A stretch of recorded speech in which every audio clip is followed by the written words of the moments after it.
The New York Times coming to a virtual standstill today after more than 1,000 employees walked off the job in the paper's first big strike in something like 4 decades.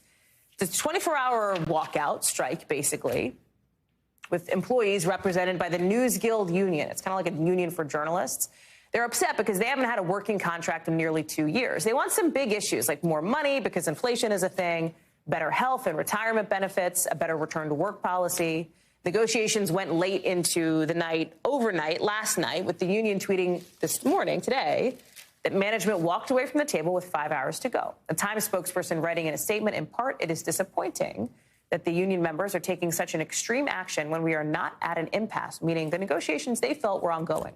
Joining us now is Dasha Burns. And Dasha, like you are well aware, as I am, and our viewers are, the news does not stop. We have seen that even today, right, in the case of Brittany Griner, et cetera. I think it's confusing for people because they hear, okay, employees walked off, but if you go on the New York, there are still bylines, there are still stories out there. How does that work? How does that help us understand that? Right. There are a couple of factors here. First of all, management has said that they did have a solid plan in place to keep putting out content. They were relying on international journalists, on journalists that were not in the union. The union also said that if you see some bylines of members who were striking today, it doesn't necessarily mean that they broke the picket line, that they worked today. It might mean that they prepared a story beforehand in order to have it published today. In fact, the Guild tweeted that members were being directed to work extra hours ahead of this strike in order to make sure that work gets done. They said to add insult to injury, the company announced they plan to dock pay for members who participate in the walkout. So a couple of approaches that the paper had in order to have a front page today, Hallie.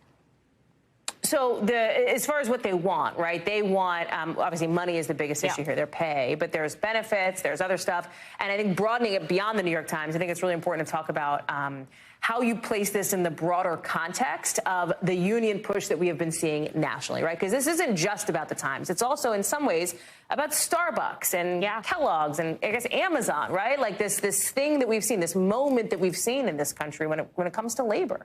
Yeah, we've sort of seen a renaissance when it comes to labor and unions. This is something that a lot of folks' grandparents experienced in, striking in front of factories. And now it's at the likes of media and coffee shops, right? And this is an important moment for workers to really feel empowered and demand certain concessions from these companies. What we heard a lot today from union members was, look, at an institution like the New York Times that's so revered, that does make a profit, we shouldn't have to work a second job in order to make ends meet.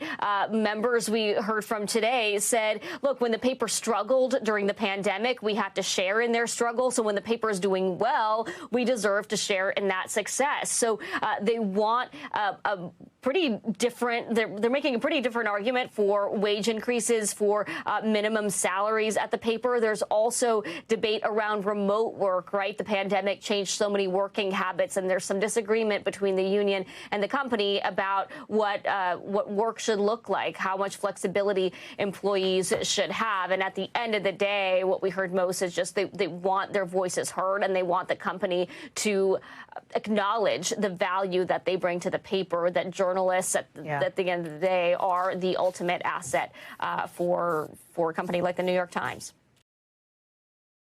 Thanks for watching our YouTube channel. Follow today's top stories and breaking news by downloading the NBC News app.